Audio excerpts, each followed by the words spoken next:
Oye, pues buenas tardes, Paco. Me da mucho gusto saludarte el día de hoy. Te comento un poco la dinámica de este programa. Es una dinámica, la verdad, muy informal. Es una plática entre amigos. Somos amigos de hace muchos años, entonces eso facilita mucho las cosas.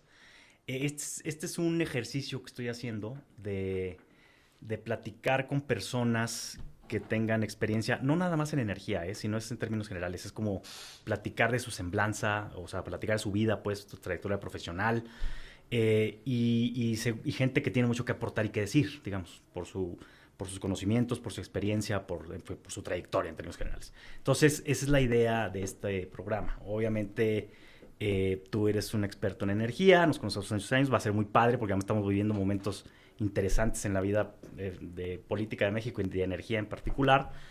Pero te digo, es una charla entre amigos. Este es el primer capítulo, ¿no? Me da mucho gusto y es un honor que estés con nosotros el día de hoy, platicando aquí en este programa, en este podcast. Y antes que nada, yo quiero decir que Paco Salazar, que ahorita seguramente tú también podrás comentar algo en ese sentido, pero bueno, fuiste presidente de la Comisión Reguladora de Energía, y nos conocimos, bueno, los demás cargos van a salir durante la charla, digo, tampoco se trata aquí de leer todo tu currículum. Yo nada más quería como poner eso sobre la mesa, que fuiste presidente de la CRE, ¿no? Para que sepan a quién estoy entrevistando el día de hoy. Y decir que nos conocimos hace como 27 años o no sé cuánto. Veo que no lo pones en tu bio. Esa parte. Sí, no sé me si, faltó. No Conocí sé a Israel. No, exacto, no. No sé si porque comparte la misma vergüenza que yo. O por otra razón.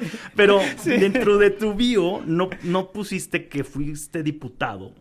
Y en dos ocasiones. En dos ocasiones, pero la primera que fue cuando nos conocimos. Sí. Eras muy joven, éramos muy chavos, ¿no? O sea, sí. Digamos, sí, o sea, yo tenía menos de 30 años cuando fuimos diputados federales, me acuerdo, un poco por poner el contexto también. Me llamó la atención que no lo pusieras en tu bio. No sé por qué. Si te da vergüenza también decirlo. Bueno. Y está más orientado hacia la industria, ¿no? Okay. Sí, bueno. Pero te digo, este programa al final, este podcast, pues le tiene la idea de poco ir por la trayectoria de la gente, ¿no? No, entonces, recordarás que además siempre decían que ser diputado duraba el cargo 3 años. El cargo 3 años y la deshonra por toda la vida. De la vida, ¿no? Exacto. Entonces, sí, exacto. El cargo dura 3 años y la vergüenza toda la vida. No, fíjate que yo ahí, y ahorita te voy a hacer un par de preguntas ahí, pero yo ahí en ese sentido creo que es un cargo muy padre. La verdad es que yo, o sea, los que estuve lo disfruté porque yo estuve menos de la mitad de la legislatura. ¿Te acuerdas que yo me fui después casi al año de que llegué a ser diputado? Pero o sea, sí lo disfrutas y sí haces mucho por el país. O sea, sí puedes hacer mucho por el país. Digo, hay una serie de luego que te ven mal, ¿no? Fuiste diputado, eres diputado y ay, cabrón, como que dicen, no, ya no es confiable, ¿no? Tal vez. Pero yo creo que si haces bien tu chamba, sí puedes hacer mucho. Pero bueno, volviendo a tu caso. No estamos hablando de mí el día de hoy, estamos hablando de ti. Entonces, te conocí cuando llegamos a ser diputados.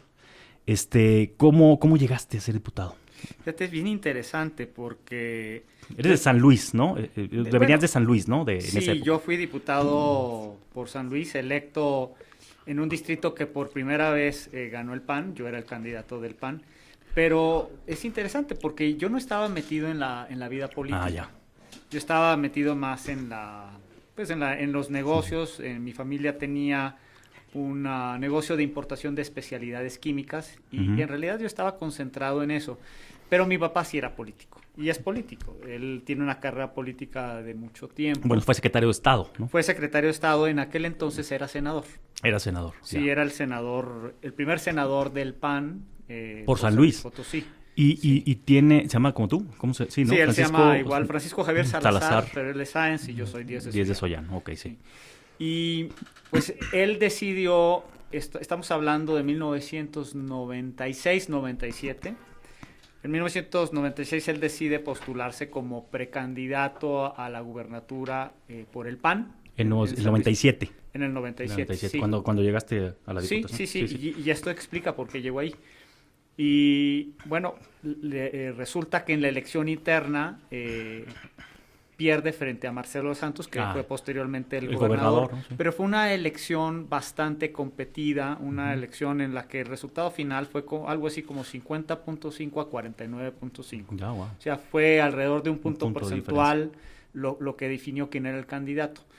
Pero lo que es interesante es que era una elección tan interesante que todo el PAN se volcó sobre esa elección y realmente nadie puso atención a que había que presentar candidatos para las diputaciones. Y los candidatos se tenían que presentar 1 o 2 semanas después de la elección interna. Y entonces resulta que pasando la elección, pues estaban muchas candidaturas vacías. Y entonces... Voltearon y te dijeron, oye, ¿tú? No, me volteó mi papá y me dijo, y es una historia bien interesante, porque me dice, oye, ¿sabes qué? No hay candidato para el 6º distrito. Me dijo, oye, no hay candidato suplente para el 6º distrito, ¿no? ¿Le puedes entrar? Le digo, oye, pero no, yo estoy aquí dedicado totalmente a los negocios. Dice, no te preocupes. La verdad es que no hay un suplente y lo único que se necesita es alguien que dé su nombre. Entonces, pues, no hay quien se quiera aventar a dar su nombre. Y bueno, pues, déjame poner tu nombre. Le digo, oye, pero asegúrame que no voy a tener que hacer nada porque yo estoy aquí concentrado en el negocio, ¿no? Ni meterle lana tampoco. No, obviamente, pero y ahora te cuento. Y es bien interesante. Entonces, como a la semana me dice, oye, ¿qué crees? Que el que va de titular... De propietario. De propietario no quiere ir, que porque él ya fue el candidato la vez pasada y que ya se enteró que casi no va a haber recursos y él la vez pasada tuvo que poner muchísimo dinero, casi quebró su negocio, entonces dice que no, que bajo ninguna circunstancia que él no vuelve a empeñar su futuro económico en una campaña. Me dice, pues lánzate tú. Le digo, pero ¿cómo? Pues, yo estoy aquí a cargo de los negocios. Me dice, mira, la verdad está muy difícil que el PAN gane, pero necesita poner un candidato. Y mira, pues lo que puedes hacer es hacer 1 hora campaña al día. Hazlo por el Estado, hazlo por la patria. Sí. Entonces le dije, bueno, pero ¿es 1 hora? Me dice, sí, con 1 hora. La verdad es que es complicado, es un distrito urbano, pues bueno, vas y vas visitando colonias. Ya. Ingenuamente acepté.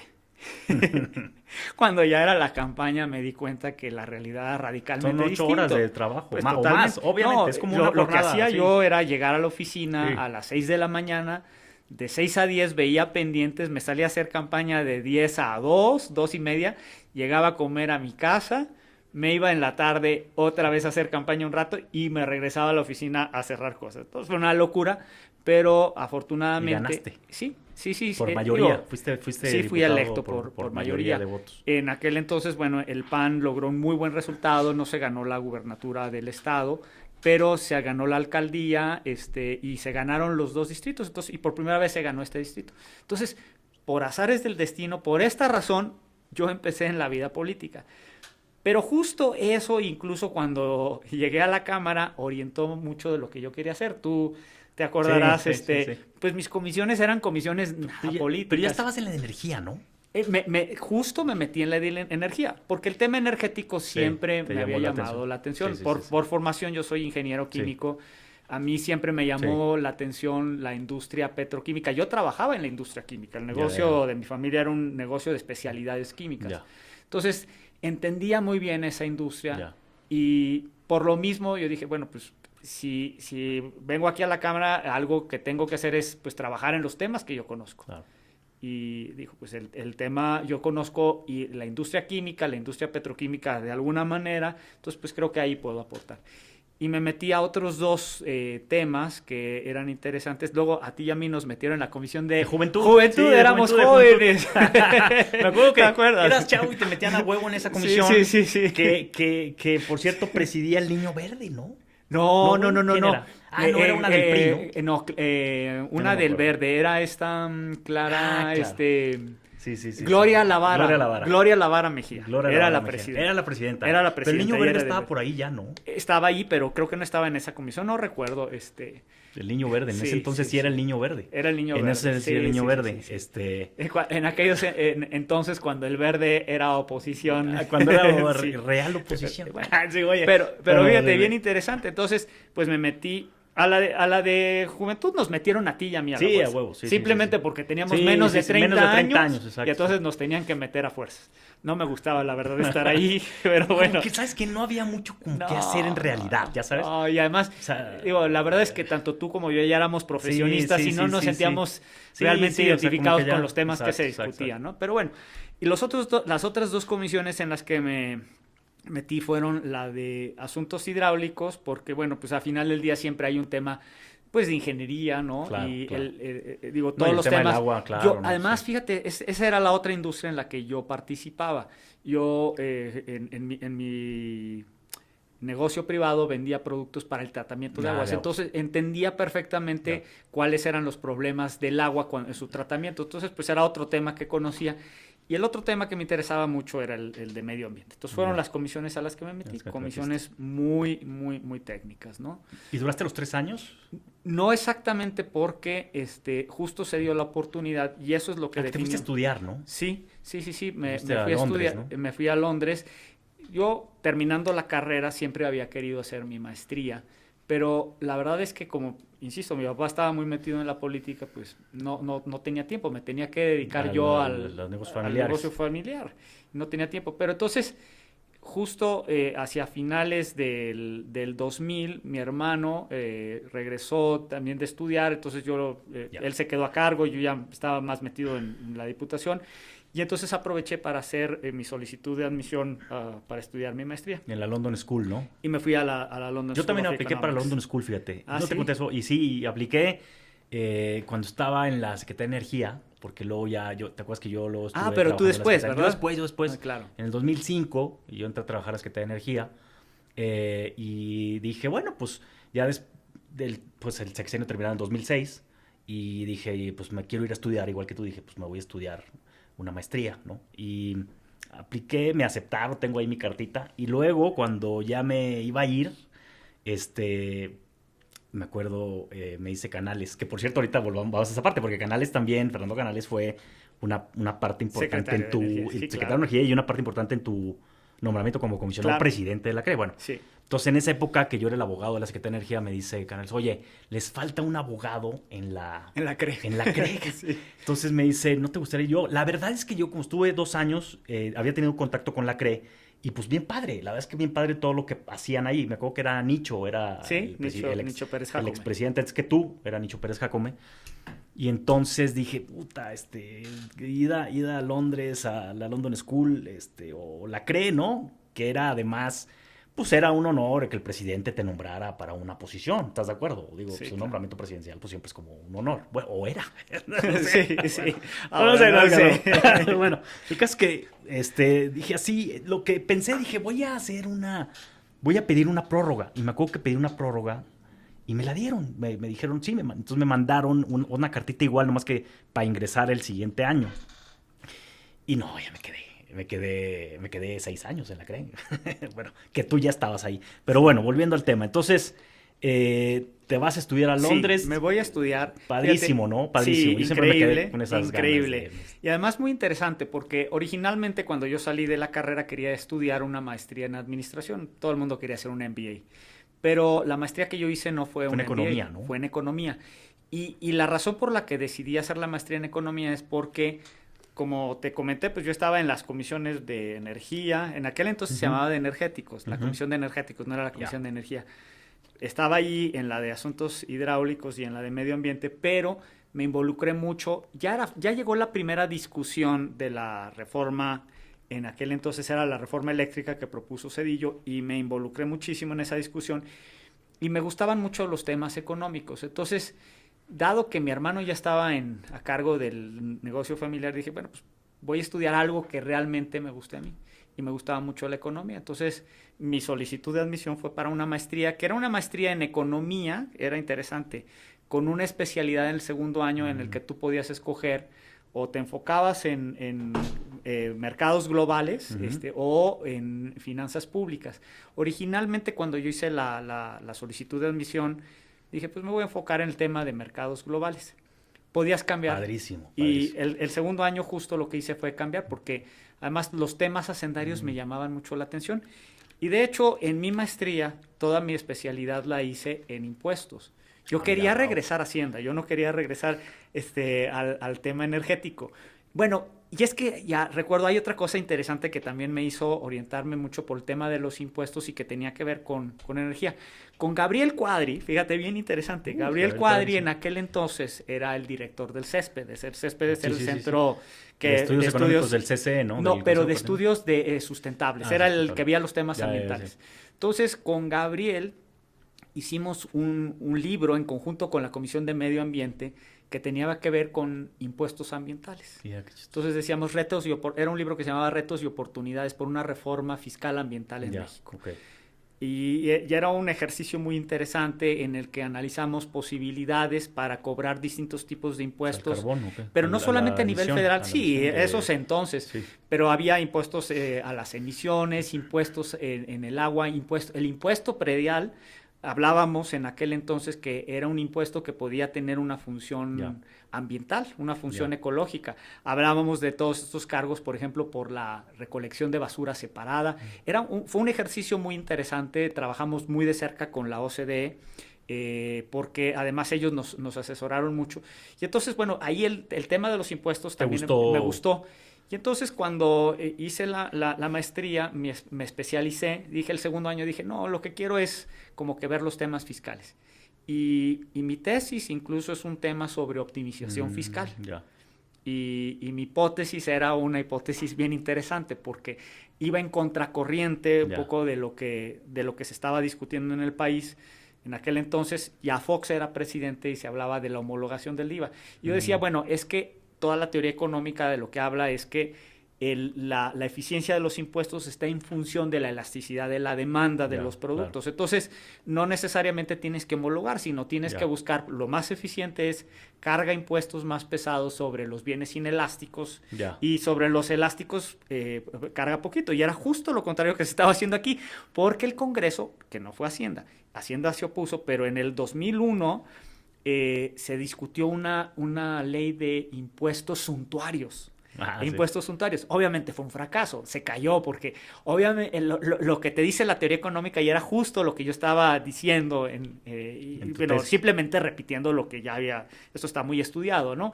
Pero decía, si tú le tratas de cargar impuestos a bienes suntuarios, se cae la demanda y al contrario, recaudas menos. Y eso fue exactamente lo que pasó. Pero sí daba un argumento para decir, oye, en la homologación justo lo que no tiene impuestos son los alimentos y las medicinas y son bienes inelásticos. Claro que eso se los tienes que subir.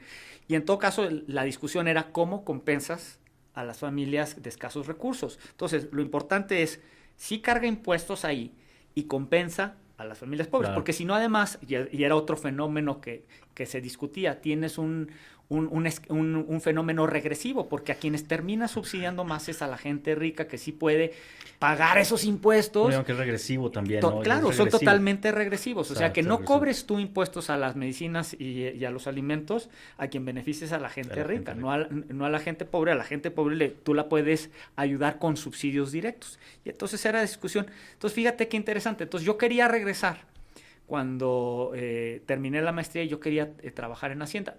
Regresé un poco, empecé a trabajar otra vez ayudándole a mi hermano. Me buscaron otra vez del PAN, me decían, oye, ¿por qué no te lanzas otra vez? Ya ganaste este distrito. Me volví a lanzar y cuando llegué a la Cámara, un buen amigo nuestro, conocido, Hans Valadez, trabajaba en Pemex, me dice, oye... También de San Luis. Él también de San Luis. Que yo no soy de San Luis, bueno, o sea, yo nací en aquí, México, ¿no? Yo soy... Pero viviste allá toda Pero viví tu infancia, ¿no? Toda mi infancia, sí, toda mi infancia, mi educación hasta la carrera en San Luis. Yo siempre tenía una conexión muy cercana con México, por lo tanto, también por los negocios. Mis clientes estaban en México, entonces venir a México para mí era muy normal, ¿no? Pero bueno, el punto es que Hans estaba en Pemex y Hans dice, oye, pues me gustaría que te vayas de presidente de la comisión, se la van a dar al PAN. Entonces, si alguien conoce de esos temas, alguien que tiene una preparación, eres tú. Entonces, por eso caí a la Comisión de Energía. Le dije, oye, pero es que yo quiero irme a la Comisión de Hacienda, yo quiero irme a la Comisión. Dice, sí, pero es que, mira, de esos hay gente que sabe, más o menos, pero de este tema no entiende casi nadie. O sea, vete tú, por favor, para allá. Y así fue como caí a la Comisión de Energía otra vez, que de todas maneras la habría escogido. Mis comisiones que pensaba escoger eran justo Energía, Hacienda y Presupuesto. Terminé en Energía y Presupuesto y la otra ya no me acuerdo cuál era, pero con esas dos tenía. Pero ya no me daba tiempo para más. Siendo presidente de la comisión, pues no te daba tiempo para más. Ahí ya había sido presidente. Juan Camilo Muriño fue presidente de esa comisión. Juan Camilo. Antes que tú, ¿no? Sí, y Noé. Y Noé Navarrete. De hecho, cuando Juan Camilo sale. Que paz descanse. Sí, exactamente. Y Juan Camilo sale porque se va si no me equivoco, justo... Con Felipe Calderón, ¿no? Se va con Felipe, a la Secretaría de Energía como subsecretario de... sí, se va como subsecretario. Sí, no y Noé Navarrete, compañero nuestro, ahí en la CRE, Noé lo sustituye. Entonces él queda como presidente de la Comisión de Energía. Pero efectivamente ellos eran los... Antes. Sí, eran una legislatura. Y entonces antes. Llegas a la Cámara de nueva cuenta, ¿y cómo llegas a la CRE? Porque fue en esa época, ¿no? Sí, fíjate que no, otra vez la CRE es una cosa interesante, ¿no? Yo siempre creo que Dios le pone a uno las cosas por donde menos se la espera, ¿no? Y así me pasó. Igual lo de la diputación yo no era algo que ni siquiera me veía de hecho nunca fui muy activo en la política partidista porque no me llamaba tanto la atención, fue más bien una cuestión de cómo se dieron las circunstancias. Bueno, pero ganaste tu distrito. Sí, pero que claro, es algo sí, importante, digamos, sí, exacto, o sea, pero a mí me gustaba más la política vista no política dentro pública. del partido. Exactamente. Y la política pública fue lo que siempre me fascinó. Sí. Cuando terminé la maestría, me acuerdo que el coordinador de la maestría me decía, oye, ¿tú qué quieres hacer? Y me acuerdo que le decía, pues mira, la verdad es que como yo me veo es como diseñador de políticas públicas, lo que me gusta. Y ahora, ¿qué es la CRE? Al final es la CRE. Que es digamos, la CRE, la regulación es digamos que el nivel micro de la política pública. No es que haya, esto es incluso, estamos ya hablando de temas... incluso hay política industrial, digamos, o sea, esas son política pública. Claro, pero a lo que me refiero es que mucha gente dice, no, es que es distinta a la política de la regulación. Y mucho de la teoría regulatoria dicen, no, pues en realidad simplemente es un nivel de mayor detalle, la regulación, claro, pero sigue siendo política pública, ¿no? Claro. Pero bueno, lo que es interesante es que yo le decía a Jean-Paul, el coordinador de mi maestría, le decía, mira, fíjate que lo que yo quiero hacer es dedicarme al diseño de políticas públicas. Interesantemente, es a lo que me dedico hoy también desde el sector público. Desde el sector privado, ahora trabajando... Claro. Obviamente fuera de México ahora no difícilmente puedo asesorar este gobierno, pero estoy asesorando a otros gobiernos nos cuentas de esa justo parte en esos temas. De tus, ¿no? Tienes, entiendo, 3 como consultoría. Bueno, participas como en 3 divisiones de negocio, temas, ¿no? Pero ahorita me cuentas de eso. Entonces, ¿cómo te hablan y te dice quién ya, porque estábamos. No. Entonces, fíjate, porque te voy a decir por qué. Yo estaba en ese entonces como abogado de la Secretaría de Energía. Y un día me habla Canales y me dice, oye, hay que mandar la terna al presidente de los candidatos a presidentes de la Comisión Reguladora de Energía. Y yo me encargaba de eso, ¿no? O sea, pues yo de que todo estuviera check, ¿no? Todo bien. Entonces, todo palomeado. Entonces, y me pasó bueno, entre otros nombres el tuyo, pues mandabas 3 nombres, ¿no? Entonces... y bueno, obviamente lo manda el secretario de Energía al presidente, ¿no? Y luego, pues ya nos llega la notificación de que fuiste tú el que se designó, ¿no? Que fue Fox, ¿no? Sí, era Fox. Sí, ahora te cuento la historia. Sí, entonces, ¿cómo estuvo eso? Porque a mí nada más me habló Canales y me dice, oye, ¿no? Hay que incluir a Paco Salazar en la terna. Entonces, pero yo nunca le pregunté, se me pasó preguntarle cómo había pasado. No, fue una cosa bien chistosa porque yo estaba dedicado a la Comisión de Energía y incluso me acuerdo que Dionisio fue en un par de ocasiones, compareció en la Cámara y la CRE a mí me gustaba mucho, pero la verdad es que no estaba ni en lo más remoto de mis planes estar en la CRE. No, para nada. Y buena gente, ¿no, Nicho? Uy, sí. Buena No, gente, somos buenos o sea, amigos. buena Somos gente. muy Sí, buenos yo también de amigos y repente- nos encontramos todavía, ya Sí. siendo yo presidente de la comisión, él seguía siendo funcionario público. Fue embajador también. En la OCDE y en Canadá. Y fue Entonces ahí embajador en esas Y dos estaba ocasiones nos encontramos. Paco de Rosensweig era el abogado de la CRE, me acuerdo. Sí, bueno, y Yo Paco hablaba con amiguísimo Paco. de Dionisio, ¿no? Pero Buena gente. lo interesante es que recordarás, el primer secretario de Energía que me tocó a mí como legislador era el segundo, porque fue Ernesto Martens, ¿no? Fue Martens. Sí. Después de Martens llegó Calderón. Felipe Calderón. Y Luego Canales y luego Elizondo. Sí, no, claro. perdón, No, Elizondo y Elizondo y luego luego Canales. Canales. Sí, al revés. Entonces, llegó Felipe Calderón de ¿Quieres una secretario. pastillita? Sí, muchas gracias. Fíjate, llegó de secretario ¿Quién? Felipe Calderón y nada, empezamos a trabajar en los temas, se quería impulsar Sí. otra vez. La reforma eléctrica estaba medio congelada, Sí. la quería promover de nuevo, entonces estuvimos ahí trabajando muy de cerca para tratar de promoverla. Fue cuando Felipe Calderón fue a la sede del PRI explicar, sí, ¿te acuerdas? De aquella ocasión bien Sí. interesante, porque además ahí se peleó con Bartlett, bueno, pues se peleó de una discusión con Bartlett. Con Bartlett no lo creo. ¿No? Pero bien interesante porque muchos priistas estaban totalmente de acuerdo en la reforma. Pero bueno, el chiste es de que recordarás que Felipe Calderón en paralelo traía su campaña. Y por razón de su campaña, incluso tiene un conflicto con el presidente Fox. Me acuerdo. Sale de candidato. Y bueno. Sale de la secretaría y luego sí. va. Pero fíjate que lo que sucede todo, yo tenía una relación interesante con el presidente Calderón, porque de hecho una de las cartas de recomendación que yo presenté cuando... ¿Te fuiste a la London School? Sí, fue de él. Que era presidente del PAN, ¿no? Él era presidente del PAN. En esa época. Y de hecho él me impulsó mucho a que me lanzara a hacer la maestría. Él me decía, es importante, el PAN necesita tecnócratas, el PAN necesita gente que entienda. Bueno, él mismo se fue a estudiar a Harvard, una maestría, ¿no? Exactamente, de hecho un poco después, ¿no? Sí, poco después. Y entonces, bueno, tenía yo una buena relación y a mí siempre me había convencido como que debía ser el candidato del PAN. Y entonces, dentro de las pocas actividades políticas internas, yo me sumé a su campaña en San Luis. Y el coordinador de la campaña era Alejandro Zapata, ¿recordarás a Alejandro? Zapata pero gordo. ¿sabes? Sí, Alejandro tiene una diferencia con Felipe Calderón y entonces se queda sin coordinador. Y me dice Felipe Calderón, él ya no era secretario, me dice, oye, échame la mano, coordíname San Luis. Es que yo no estaba metido en eso, pero bueno, ahí me tienes y ganamos San Luis. Mira, nada más. Ganamos San Luis en la interna del PAN. Fue uno de los estados en los que ganó. A mí también me dijeron para Nuevo León, fíjate. ¿Ah, sí? Eran mariscales, ¿no? ¿Cómo les llamaban? Bueno, mariscales eran con Fox, pero eran una especie parecida. Ya no me acuerdo cómo estaba, ¿no? Sí.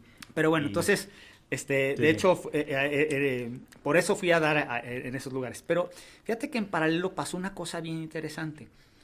En la Comisión de Energía, gracias a que tenía un muy buen equipo de diputados de todos los partidos, logramos una comisión que era muy cohesionada, muy unida, y teníamos discusiones muy honestas, pero siempre tratando de buscar cómo podíamos...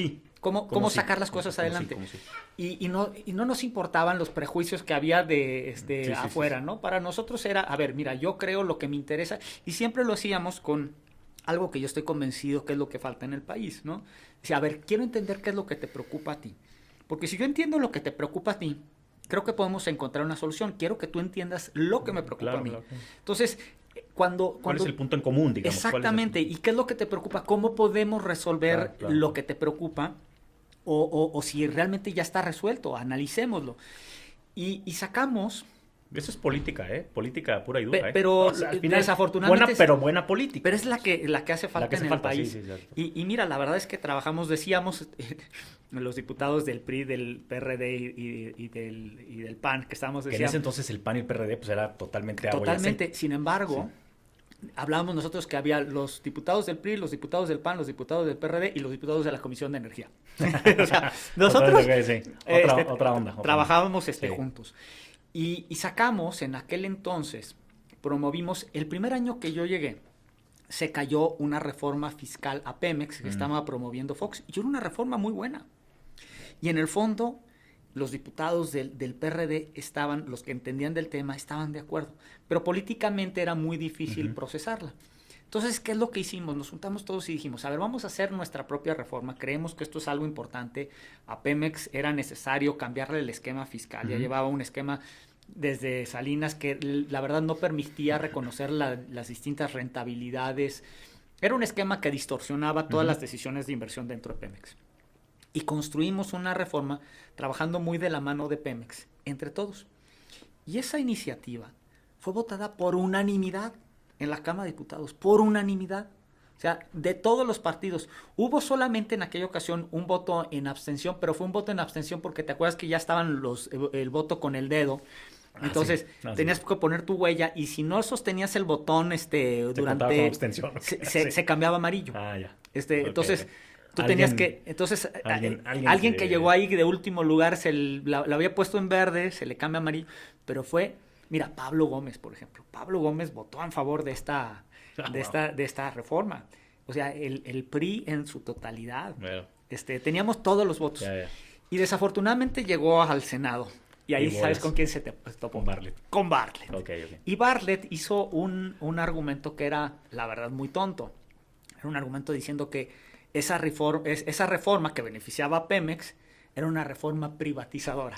La verdad era un argumento de risa, un argumento totalmente pueril, pero era para dar lata, o sea, para fregar, ¿no? El problema es que entonces no se pudo procesar, dividió Bartlett al PRI en aquel entonces, y entonces no se pudo procesar, a pesar de que venía por unanimidad. Ya. Me acuerdo que mis amigos diputados perredistas, nos fuimos allá a convencer a los senadores, señores, a ver, estamos de acuerdo, aquí no hay diferencias de partidos, aquí están el PRD, el PAN, el PRI, estamos todos de acuerdo, esto es positivo. Y Bartlett, no, esto es privatizador. ¿Y sabes con quién se alió? Con el sindicato. O sea, ¿por qué se dividió el PRI? Porque estaban juntos Bartlett y Romero de Champs. Ya estaba Romero de Champs. Estaba Aldana, pero era Aldana, era la mano derecha. Y entonces dijeron ellos, no.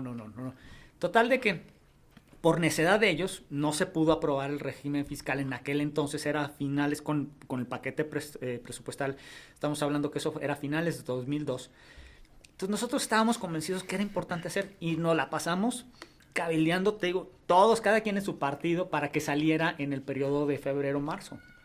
Y cuando en febrero y marzo nos vamos allá al Senado casi que a plantarnos a que saliera, pues dijeron, bueno, pero le tenemos que hacer algunos cambios para darle aquí su pañuelito a Bartlett y que ya no esté dando lata, ¿no? Y eran cambios que la verdad eran chafísimas, pero nos permitían procesar el tema, ¿no? Eran malísimos, o sea, lo que le puso ahí Bartlett era una chafada. Pero bueno, eso permitía procesarlo. El chiste es de que, pues sí permitía procesarlo, pero Hacienda ya no estaba de acuerdo. Con esos cambios, porque cuando salió de Cámara de Diputados, Hacienda estaba de acuerdo. Con esos cambios, Hacienda dijo, yo no voy así. Y entonces se nos echaron encima a los secretarios de finanzas de los estados. Dijeron, no, porque parte del tema es que entonces se cambiaba la repartición de recursos y les tocaba menos a los estados. Y entonces sí se enojaron. Entonces nosotros decíamos, pues sí, la verdad es que quizá habría sido mejor la otra manera, pero lo perfecto es enemigo de lo bueno, saquemos esto. Entonces se vota en el Senado con cambios, regresa a la Cámara, y entonces en la Cámara, ahí sí, enojado Hacienda dice, no, esto no puede pasar así. No le entramos. Así no le entramos y se divide el PAN. Entonces, pero sacamos la votación y salió. Salió con el PAN, el PAN y el PRI se dividieron. O sea, yo traía de mi lado al PRD en su conjunto, todo de acuerdo, a la mitad del PAN y a la mitad del PRI. O sea, bien interesante. Y se aprobó. Pero llega con Fox, y por eso te digo que además la CRE no estaba ni en lo más remoto de mi pensamiento, porque llega con Fox y convence Paco Gil a Fox de que hay que vetar la reforma. Madres. Y la vetan. Que era el secretario de Hacienda, ¿no? Paco Gil era el secretario de Hacienda. Lo convence. Y entonces había que ganar. ¿Te acuerdas? En la Constitución, para resolver un veto tienes que sacar mayoría calificada. Sí, claro. Pues regresa y se la sacamos. Sí. Se la sacamos. Entonces, la verdad es que conmigo estaba bien enojado Paco Gil, Abascal, que era el secretario de Gobernación, Alejandro Zapata era el presidente del PAN, todo el mundo mentándome la madre que cómo. Le dije, no, yo tenía un compromiso y ¿Sabes quién me ayudó muchísimo? Era subsecretario de Carlos Abascal, Dionisio Papá. Dionisio Papá. Dionisio Pérez Jacome Papá. Sí. Estaba ahí y fue el único que me apoyó en el sentido que me dijo, pues mira, la verdad es que tú tenías un compromiso político, los compromisos políticos se entienden. Claro. Y no tienes por qué. Total de que salió eso. Y entonces... Y aún y así Fox No, así exactamente. Entonces, digo, la verdad es que yo pensé, dije, no, hombre, Fox me va a odiar aquí. Claro. Yo creo que la verdad es que era un tipo muy... Y traía otros temas más complicados. Sí, exactamente. ¿No? Entonces yo creo que se le resbalaba. Entonces, por eso la cree, no, hombre. Y yo estaba dedicado a la campaña de Calderón. Entonces, pues imagínate, cuando me dicen, porque justo me habla Canales, me dice, oye, pues es que necesitamos a alguien que llegue ahí a la CRE y pues hay poca gente del PAN que le entienda el tema, pues métete tú. Yo dije, pues, bueno, si quieren, pues digo, yo dije, seguramente que cuando le propongan al presidente va a decir, este tipo bajo ninguna circunstancia. Estaba Ramón Muñoz, ¿no? El que era su jefe de... Pero Ramón fue fundamental. Ramón convenció al presidente. Ramón le dijo, mira, porque además yo a Ramón lo conocí en un viaje que hicimos a una plataforma de Pemex. Ya. Y platicamos muchísimo del tema energético. Sí. Sojo también estaba en presidencia. Con los dos yo tenía una buena relación y los dos, yo estoy convencido. Sí, yo estoy convencido que hablaron con Fox y le dijeron, mira, él es alguien que conoce de estos temas y vale la pena apoyarlo. Y por eso llegué a la CRE. Entonces te nombran, mira, toda esta historia, y te nombran presidente de la Comisión Reguladora de Energía. Y estás 2 periodos consecutivos. Estoy 2 periodos, sí. Como presidente de la CRE. Sí, ¿no? A mí me nombra Fox. En aquel entonces los periodos eran de 5 años. Me nombra Fox por 5 años. Y en el 2010, mi primer nombramiento terminaba el 31 de diciembre de 2010. Y en el 2010, el presidente Calderón, ya como presidente, me ratifica. Te ratifica por otro periodo. Por otros 5 años. Justamente 5 años. Sí. 10 años, perdón. ¿Y qué comisiones te tocó? ¿Noé Navarrete? Pues mira, los originales eran, cuando yo llegué estaba ahí Paco Barnés, Jorge Osejo, estaba también... de Veracruz, ¿cómo se llama? Rojí. Rojí, ¿sí? David, ¿no? No, Adrián Rojí. Adrián Rojí y Monteforte. Raúl Monteforte, que yo llegué por Monteforte. Exactamente, Raúl Monteforte. Ellos fueron mis primeros colegas y era para mí muy interesante. Muy conocedora, ¿no? La sí, verdad es que muy era muy interesante. Sí. Y fíjate que para mí la CRE fue una satisfacción muy grande porque en la Cámara de Diputados, aunque había sacado muchas cosas, sacamos muchísimas cosas y las sacamos por consenso, como te decía, el más polémico de los temas. O por abrumadora mayoría. O por abrumadora mayoría sacamos muchos temas. Pero de todas maneras era muy difícil. Había temas que en los que teníamos transitado. No, pues teníamos unanimidad en la comisión.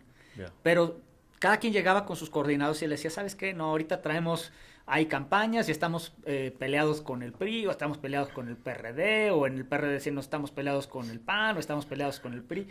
Y entonces para nosotros era frustrante que después de tener el acuerdo, después de que estábamos convencidos que había cosas que sacar, no se podían, muchas de ellas, procesar por el resto del contexto político. Claro. Cuando llego a la CRE, para mí es una satisfacción muy grande porque... Pues primero no tenías que discutir con 499. Sino nada más con 4 más. Sino con 4 más, ¿no? Sí. Y era... No, digo, tenías gente como Paco Barnés, que fue rector de la UNAM, ¿no?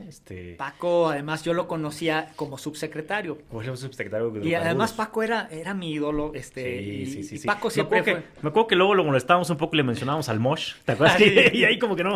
No, bueno, siempre lo tomó como buena onda, pero...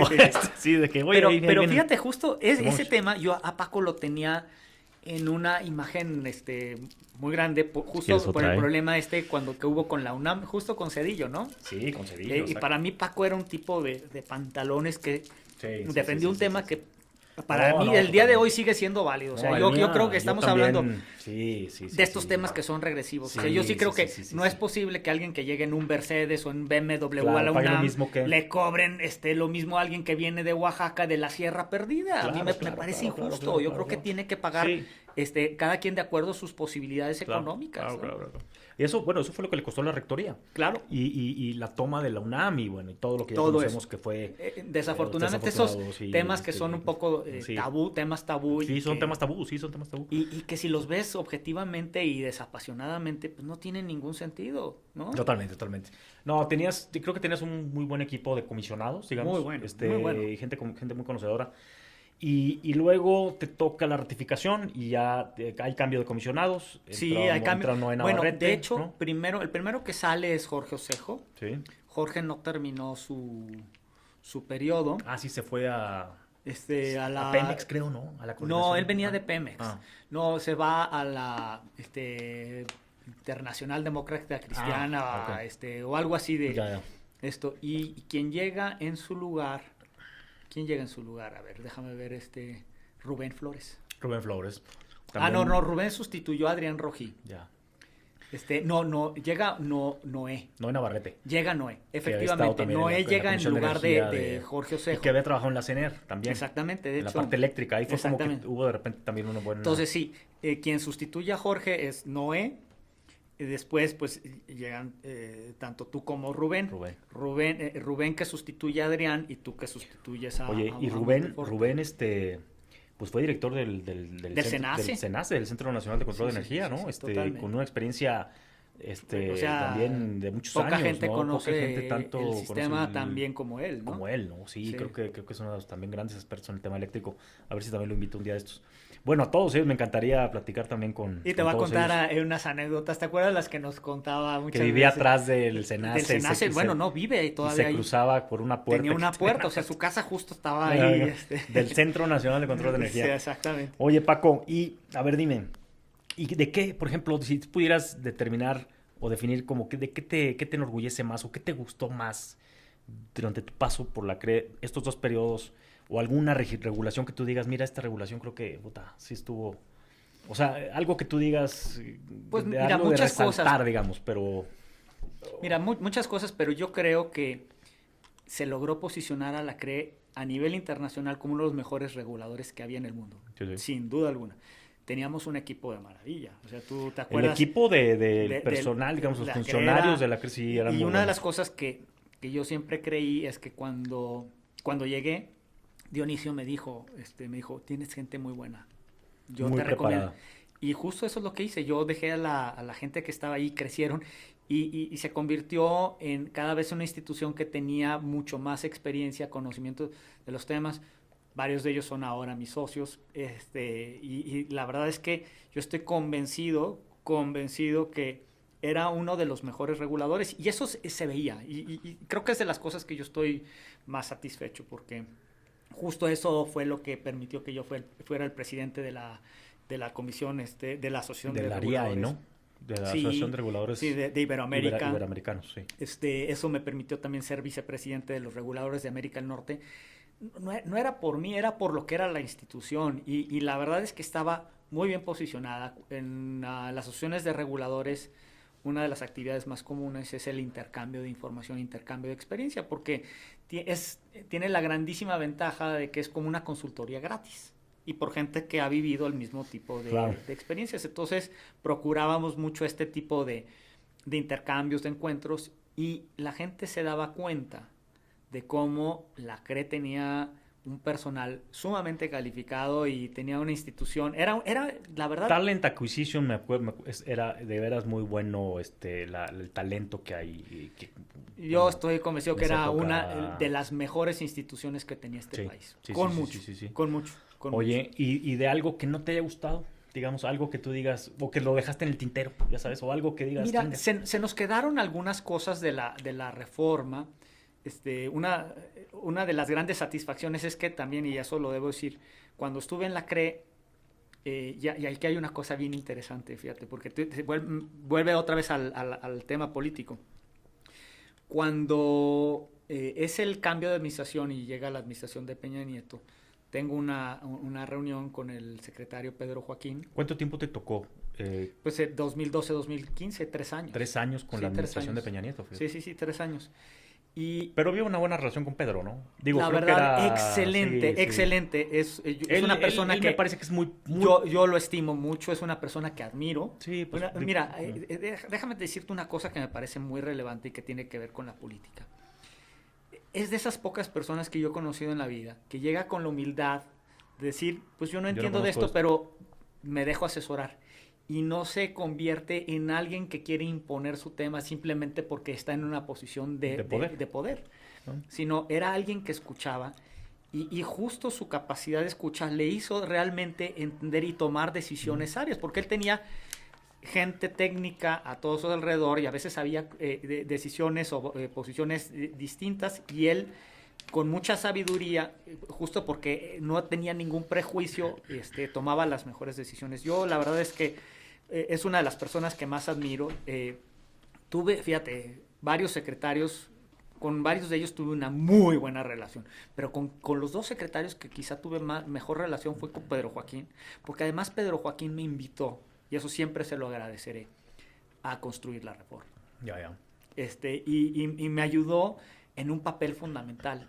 Yo servía de enlace entre el PAN y el gobierno en términos prácticos porque pues, yo tenía vínculos panistas, pero al mismo tiempo el secretario me tenía una confianza absoluta. Entonces eso me permitía a mí trabajar entre los dos grandes grupos de discusión y además las dos partes me escuchaban desde el punto de vista técnico. Sabían que yo no tenía un objetivo político, que mis discusiones no eran ideológicas, que mis discusiones no eran... Y eso facilitaba mucho la discusión. Entonces yo le estoy agradecidísimo al secretario porque me permitió construir eso. Pero volviendo a lo lo malo, pues quizá, fíjate, derivado de la reforma, pues había que sacar muchísimas cosas. Hicimos un esfuerzo impresionante en los 2 años bueno, de hecho la reforma salió a final diciembre del 2013, pero el 14 y el 15, que eran los 2 años que a mí me quedaban en la CRE, pues empezamos a trabajar en todo lo que se iba a necesitar, pero no podíamos trabajar mucho hasta pasando en finales del 2010 cuando ya estaban las leyes y los reglamentos. Entonces, en un año sacamos, pues no te miento, pero yo creo que fácil un centenar de cosas. Wow. Y nos quedaron todavía. Bueno, en un solo año sacamos más de 12,000 permisos. Wow. En un solo año. Wow. Ahora no otorgan ni uno.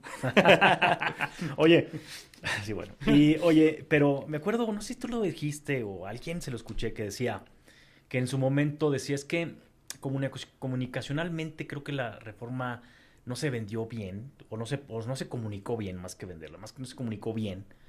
Porque se decía que iba a bajar todo. Y no sé si tú le dijiste o estabas de acuerdo en eso. Bueno, es que a mí me tocó decían, en esas discusiones. Se va a bajar la luz, va a bajar la gasolina, va a bajar tal. Y no era, o sea, a ver, no se debió haber dicho eso, digamos. No, claro que no. Y siempre fue parte de mi discusión. Exacto. O sea, pero lo que pasa es que en todas estas reformas siempre hay los que tienen una visión política y dicen es que si no la vendemos así, no la va a comprar nadie. No sale. Yo les decía, mira, tienes suficientes virtudes como para que no la vendas con cosas que no son ciertas, porque además yo insistía, y esto lo acabo de decir en un seminario del IMCO, el error es hablar de precios caros o baratos, lo que tienes que buscar son precios competitivos. Claro. Yo lo que decía es, lo que necesitamos es que el precio que paga un industrial aquí sea competitivo contra el precio que paga un industrial en Estados Unidos o en otras partes del mundo.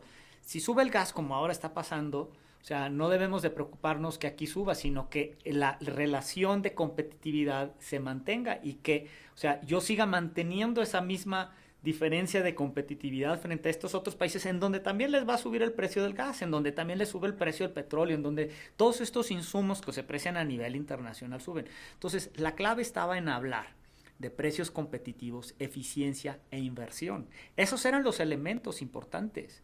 Y fíjate que sí, hubo muchísimos beneficios y que desafortunadamente se pierden de vista por la forma en la que ha estado trabajando esta administración. Pero simple y sencillamente, una de las cosas que son impresionantes es los precios bajos que trajeron las subastas.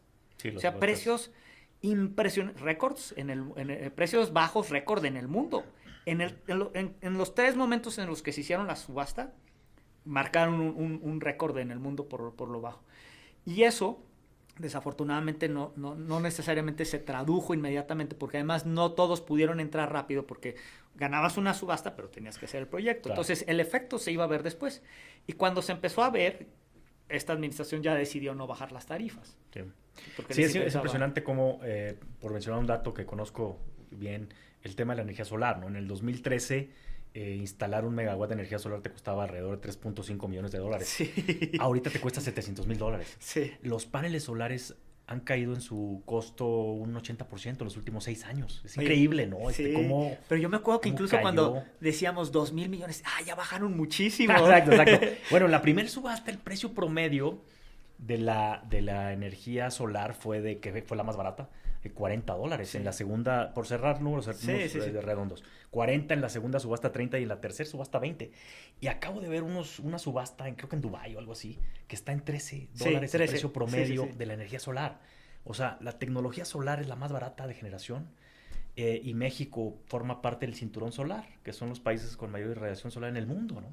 Pero bueno, no hablemos ahorita de eso, nos podríamos ir por otras 2 horas. Pero bueno, a ver, para no hablar para hablar del elefante en la habitación, más bien. A ver, digo, lo que quieras, lo que puedas comentar. Yo lo voy a...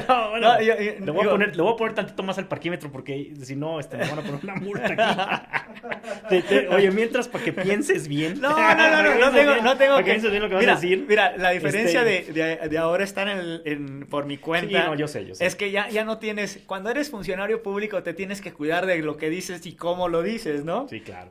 No, la verdad es que ya en este momento yo no tengo ningún tipo de censura. No hay nihil obstat, ¿no?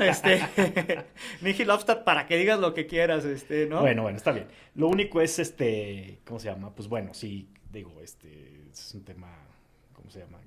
Me queda un minuto, entonces me dice que no puedo ser el papá. Tienes que esperar. Tengo que esperar un minuto, así. Sí, es que lo puse como 2 minutitos antes. Pero bueno, a ver, Paco.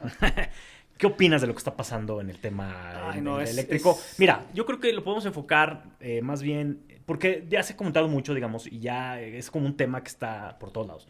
Pero si tú pudieras decirme, por ejemplo, un ángulo, un ángulo diferente, como más, ¿cómo puede ser el impacto social, digamos, de esto? Entiendo el tema de inversiones, el tema de la incertidumbre jurídica que se genera, en fin, nuestros compromisos internacionales que pueden quedar, digamos, pues muy mal, digamos, nuestros tratados y todo lo que todo el costo que va a tener eso, ¿no? Hoy leía, fíjate, un número de $80,000 millones. Es una cantidad bestial. Sí. O sea, es lo que decían varios Texcocos, ¿no? Que salió ahí varios Texcocos. Sí. Pero mira, el tema social yo creo que es muy, muy importante, ¿no? Conociendo este gobierno, difícilmente creo que quieran aumentar las tarifas, por más que va a aumentar el costo, porque una realidad es que el costo de suministro, es decir, el costo de la energía, porque pues, son varios costos, la energía en la transmisión, la distribución, pero el costo de la energía va a subir muchísimo. Muchísimo, ¿por qué? Pues porque vas a sustituir justo plantas eficientes por ineficientes. O sea, tú dices que al final...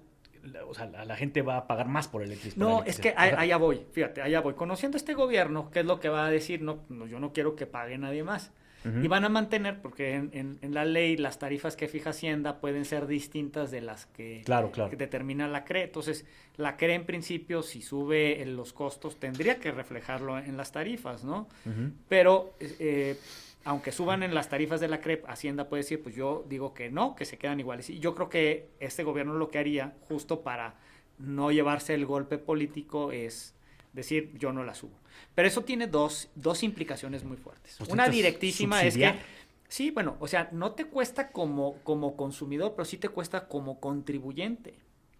Y el problema, aquí ya está la segunda derivada, y esta es la que más me preocupa. Listo, sí. ¿No? La que más me preocupa es que uno de los efectos gravísimos de esta reforma es que la planta productiva eficiente de este país, la que exporta, la que le da dinamismo económico, la que está relacionada con la industria automotriz, con la industria química, con las industrias que exportan y que participan en los mercados internacionales de manera exitosa, de un día a otro los vas a dejar sin energía competitiva. ¿Por qué?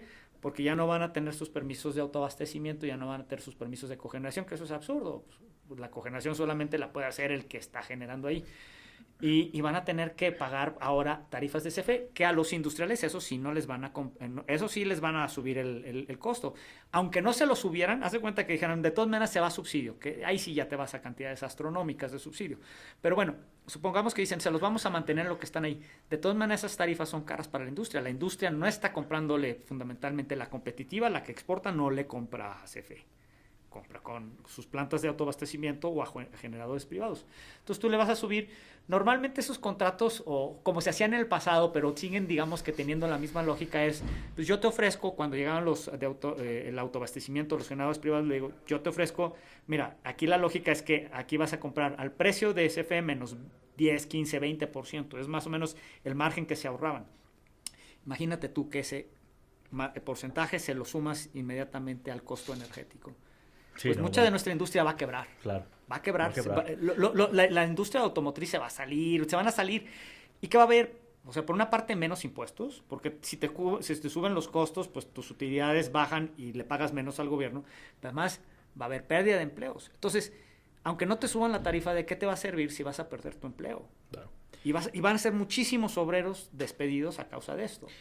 Oye, ¿y el tema ambiental, el tema de despacho? Uy, el tema ambiental es terrible, terrible, terrible. No. Mira, yo que... Cambian el orden de despacho, ¿no? Sí, bueno, digo, esto ya lo planteaban desde la ley de la reforma eléctrica. De la ley a la ley de la industria eléctrica, pero pues ahora ya queda fuerza, ¿no? A fuerza vas a tener que tener al menos... Actualmente es 54. Despachas, pues digo, porque a lo mejor a veces nosotros hablamos y a veces pensamos que todos están familiarizados con el tema, ¿no?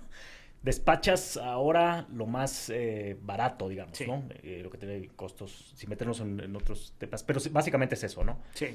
Y ahora lo cambian por un... es que ya no hay... Tu lógica es, sí. Los más baratos serán los privados. Exacto. Como ya los privados no son los más baratos, los sacas de la ecuación. Ajá. Y entonces pones primero los de CFE, que son más caros. Exacto. Y entonces sacas de golpe la energía solar, la energía eólica. Claro, o sea, los formas ahora, antes atrás. Estaban, ahorita están formados al principio de la fila, ahora los vas a mandar después de todo lo de CFE. Gaño. Después del 54 al menos, porque dice al menos. O sea, puede ser más. Entonces, ¿cuál es el problema? Pues, el costo se te va a ir para arriba y además es la contaminante, porque la mayor parte de las plantas de CFE... Los termos y... Sí. Y además, mira, la verdad es que a mí me queda clarísimo. El objetivo detrás de esto también es deshacerse del combustóleo. Acaban de salir las estadísticas. Lo que están produciendo nuestras refinerías es combustóleo. Esta necesidad de querer seguir produciendo aquí cuando no es competitivo, cuando perdemos muchísimo dinero. Vamos, Pemex en refinación pierde alrededor, pues estamos hablando de 70,000, 100,000 millones de pesos anuales. Es un hoyo de dinero absurdo. Pero bueno, además de eso, producimos puro combustóleo. Pero ese combustóleo tiene pocos usos más que la electricidad aquí en México, porque fuera de México no, de lo que se están deshaciendo es justo del combustóleo. Pero como tienen tanto combustóleo y todo lo demás se les había caído legalmente, pues entonces ahora ahí dijeron, pues vámonos hasta la Constitución para asegurar que vamos a consumir. Claro, claro. Ahora, ¿qué opinas de lo que dicen que, pues el control, digamos, de la electricidad, porque pues, es una área estratégica de la nación, de seguridad nacional prácticamente, tiene que estar en manos del Estado para garantizar justamente este suministro y tal? O sea, ¿qué opinas de eso? Porque en otros países, pues, en realidad no es así, ¿no? No, justo, ese es el primer punto. Sí. O sea, la realidad los desmiente. O sea, vamos, el país más poderoso del mundo, Estados Unidos. Estados Unidos tiene una industria privada y no les preocupa su soberanía. Japón, Rusia misma, Alemania, cualquier país, Francia... Bueno, Francia quizá tiene una excepción porque ellos tienen nuclear, pero ya también incluso lo han, parte está ya en acciones públicas. Pero bueno, o sea, los países, yo no conozco un país grande, Inglaterra, que no maneje este esquema, digamos, o sea, y que esté preocupado por un tema de soberanía. Eso no es cierto. Eso es mentira. Todos esos que mencionaste, bueno, no sé Rusia, la verdad, no recuerdo, pero todos esos que mencionaste tienen órganos reguladores muy fuertes, ¿no? Muy Rusia bien también tiene regulador. Y sí, ahí no me acuerdo, pero todos los demás seguro, ¿no? O sea, y tienen órganos muy, pues, bueno, como la CRE, pues, o sea, digamos, muy, muy robustos en todo, ¿no? Este es un común denominador, ¿no? De este tipo de mercados, digamos, ¿no? O de estructura, digamos, o de sistema eléctrico. Bueno, y también de hidrocarburos, ¿no? Entonces, por ahí no es el tema, en realidad, ¿no? No. O sea, por el tema de... No. Y la verdad es que lo que es un error también es desaparecer a la CRE y a la CNH, como se plantean. Puede ser que en este momento no funcionen muy bien, pero algo es algo, ¿no? Y es al menos en la ley, es un instrumento que garantiza imparcialidad, Claro. ¿no? Al menos en lo que dice el marco legal, ¿no? Sí. Pues bueno, vamos a ver qué pasa. No se sabe realmente qué vaya a pasar en cuanto a la votación, ¿no? Es decir, digo, un poco asombrado por la posición del PRI, aunque Claudia Ruiz Massieu ya dijo qué tal, y entiendo que en el Senado hay un bloque más monolítico en el sentido de votar junto con el bloque opositor. Pero nunca se sabe al final, ¿no? Qué vaya a pasar. Entonces, pues seguramente vamos a ver cómo se discute de aquí en los próximos meses, ¿no? Y pues bueno, creo que es algo bien trascendental. Oye, Paco, no, pues muchas gracias por estar aquí. Muy bien, muy bien. No, nada más sí, ya. Listo. También tiene cosas aquí importantes que hacer. Creo que quedó mucho, ¿no? Me gustaría luego a ver si en otra entrega que hagamos otra plática, Órale. Charla, con unos tequilas y una cerveza. Es lo que te iba a decir. Porque además ya es viernes y ya sí, yo se tengo vale, que regresar se a vale. trabajar. Se vale, pero en mi caso todavía no se pero puede. bueno, otro día nos echamos una cervecita, un tequilita. Vale. Es la idea, digo, platicar entre amigos. Pero muchas gracias, se quedaron temas en el tintero de ahora me gustaría luego platicar de tu práctica privada que haces ahora, un poco cómo estás enfocando las cosas y qué estás haciendo un poco, ¿no? Pero bueno, hay más tiempo, ¿no? Y seguramente habrá otra oportunidad. Te agradezco de apadrinar este podcast, Paco? Oye, pues muchísimas gracias, Israel, y la verdad es que tú lo has dicho, este tipo de conversaciones son como típicas así. Lo lamentamos, como sí, siempre, sí. a veces platicamos Cerveza. de echándose una cervecita, exactamente, Exacto. Y lo hemos hecho varias veces, ¿no? Pero yo dije, bueno, vamos a hacerlo y seguramente es muy enriquecedor que el auditorio pues conozca todas estas cosas que muchos no saben en realidad de toda esta historia que dijimos hoy, pues muchos no la conocen. Mucha gente no sabe lo que te conté hoy. Exacto, no, bueno. Exacto, ¿no? Entonces, muchas gracias, Paco, Muy amable por venir. Muchísimas gracias a ti, Israel. Gracias.